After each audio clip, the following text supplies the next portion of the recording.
Welcome to Tarot Tuesday for the week of July 28th. This is for Scorpio, Sun, Moon, Rising. Take what resonates, and if this reading doesn't speak to you, go check out your other two signs videos for deeper messages. So Scorpio, we are here in Leo season, middle of the summer, just cooking here in the Northern Hemisphere at least. And we also have a full moon tomorrow on the 29th in Aquarius. Aquarius being the humanitarian of the zodiac, also the rebel of the zodiac. It's really asking us, where can we think more outside of the box for the betterment of not just ourselves, but our collective? Yeah. And then we also have Chiron going retrograde on the 3rd of August. So for one, it's already freaking August. And for two, Chiron is an outer, it's not even a planet, it's an asteroid, but it's an outer body that Chiron is the wounded healer. And Chiron can heal and teach basically everybody but himself. Wherever Chiron sits in your chart, Scorpio is where you might have this aspect of something that keeps coming up in your life that you're constantly facing again and again and again.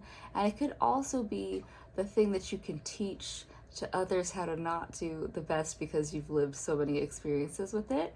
Know that, yeah, being an outer astral body, it's gonna last till January, but it doesn't affect us as much as, say, a Mercury retrograde would, which we are still technically in the post shadow of. So just be aware, Scorpio, that while we shouldn't have as much of the delays that we had during Mercury retrograde, we're still in somewhat of a hangover from it. Yeah. So let's see what we got going on for you. And this week I am using the Wild Unknown Animal Spirit deck to really drop into what is going on and how can we drop into that out of the box thinking naturally. Look at that, you got a spirit card. I don't think anybody else has got a spirit card right off the bat. Good for you. The Cosmic Egg. It's you, Scorpio, even though it's a snake. It's you. And so Scorpio, Cosmic Egg is saying that everything is cyclical. It's that Chiron, it's that wound that keeps coming back around in general, but it's also saying that Scorpio, every cycle is a new rebirth. This is the most Scorpio card, honestly. It is a new rebirth. Every time we go through to our next cycle, level up, the old cycle has gone away, but it doesn't mean that there isn't essence of things that we've built on from every cycle that we've been in. So Scorpio, you can be in a place now, but you're still getting lessons from when you were a kid. You're still holding on to the lessons that you've got like throughout your lifetime. Just because, I graduated college like decades ago at this point, those lessons are still truly as valuable. I'll say I had this course in high school, a fine arts course, and it has led me up to this point in my life and has been one of the most fruitful things that I could know about fine arts. So whenever something comes up in the architecture world, the fine arts, like the music, dance, all that stuff, whenever something comes up, it's like I have a good foundation from that one class. So for you, Scorpio, yeah, know that while cycles end, things come, and you are the sign about that death transformation. Yeah, things will keep coming. Like, just because something has passed and gone doesn't mean that it's gone. It just means that it has transmuted different ways. Energy doesn't stop, it gets transformed. Yeah, it's also a science thing. Good for you. Dude, you have 2 spirit cards. You're the first one to get both, and so this is technically an obstacle card, so I gotta think of it in that sense of things. But how can you have this as an obstacle? The unicorn literally has its power, its magical essence growing from its third eye. So Scorpio, do not get so distracted in the chakras, and especially the third eye, because everybody, like learning about the chakras as these separate bodies, like we are all complete beings. They are not terribly separate, but there is this Western desire to like keep things in their own box, which is Aquarius full moon. We're outside of that box. And so don't put so much focus on the meaning of every little thing.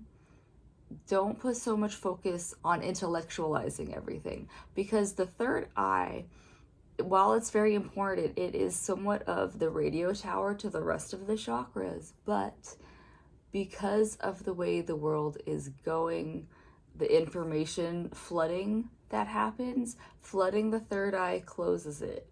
So you do not want an underactive or overactive third eye. You do not want to be over intellectualizing things.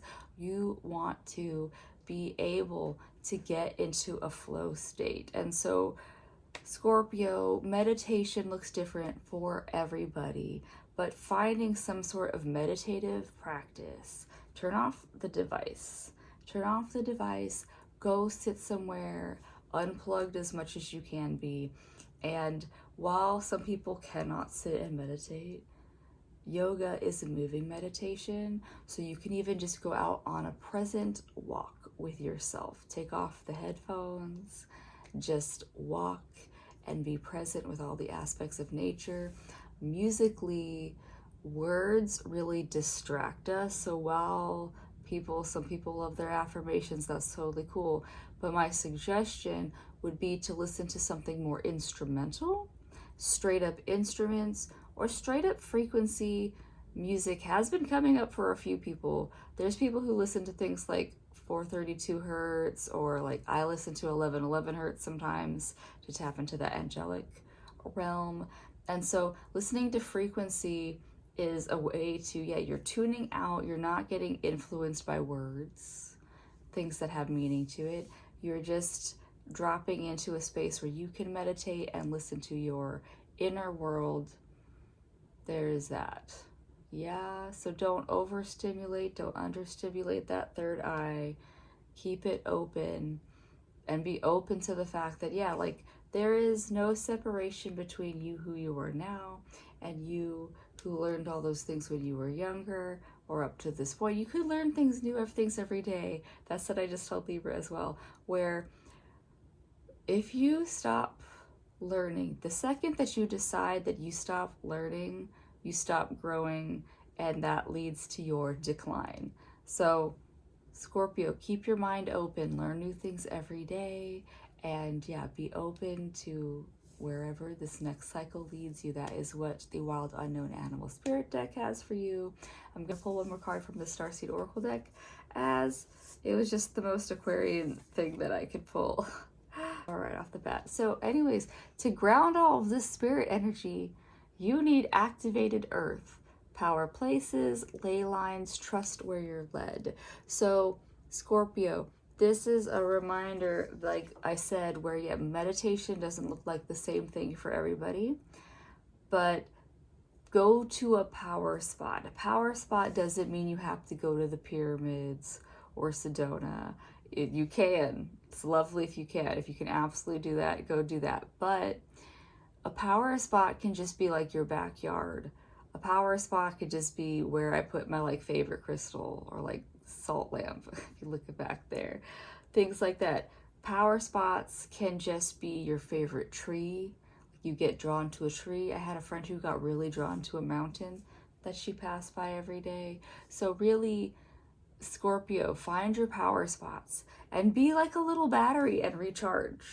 You can, if you need to put on those hertz, beats, frequency things, go do it.